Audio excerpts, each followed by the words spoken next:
Υπάρχει ένα θέμα. Έχουν υποσχεθεί ότι θα ολοκληρώσουν το show με τον Ηλία. Πριν μιλήσει ο Ηλίας, δεν πρέπει να πάει να το κάνει αυτό το οποίο είχε υποσχεθεί? Βεβαίως. Άμα θέλει ο κύριος Ηλίας. Ναι. Όχι ο κύριος Ηλίας, ο κύριος Ψινάκης ή ο Ηλίας. Κάνει ταβέρνα λίγο. Κύριε Ηλίας δεν κάνει λίγο σουφλατζίδικο? Η Κυριλία το άλμα. Φτάσει και ένα πιτάκι. Η κυρία Ευγενία είχε, είδατε Το το είδα. μεγαλούτσικο πώς τα καταφέρει τέλεια? Σίγουρα οι επιδόσεις έχουν βελτιωθεί από την τελευταία φορά. Είδατε που δεν είναι θέμα ηλικία? Λοιπόν, τώρα θα δούμε το άλμα. Τι, θέλετε να με επιδείξετε με το ποδήλατο, επιμένετε?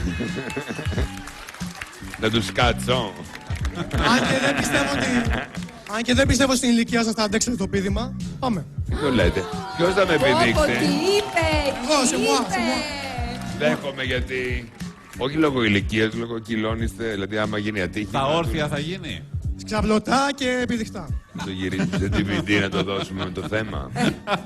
Λοιπόν, ο Ηλίας ανεβαίνει.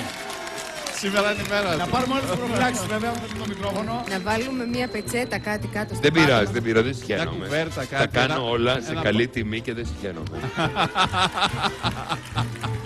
Λοιπόν, Είναι η πρώτη φορά, Ηλία.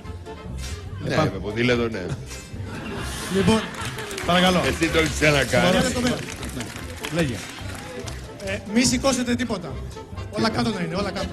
Αν σηκωθεί τίποτα από μόνο του αντανακλαστικά, Θα το πάρω σβάρνα. Μουσική, θα βάλουμε μουσική. άσε συγκεντρωθούμε στη μουσική, ας πούμε, δισκοτέκη είναι. Να πάει μου μια διάβαστη. Πάρτα.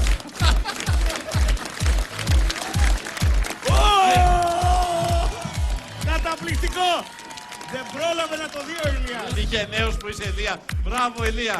Ναι. Μπράβο, Ηλία. Ηλία, έλα. Τελείωσε. Τελειώσαμε, ναι. Δεν, αυτό ήταν, δεν πόνεσαι. Έλα, Όχι. βάλουμε και για τον Ηλία. Ευχαριστώ για το πείδημα, Κοντόπουλε.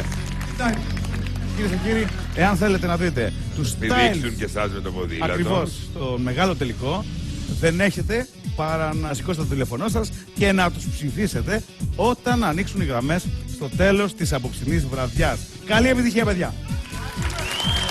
Ευχαριστούμε, να είστε καλά! Το είδαμε κι αυτό λοιπόν.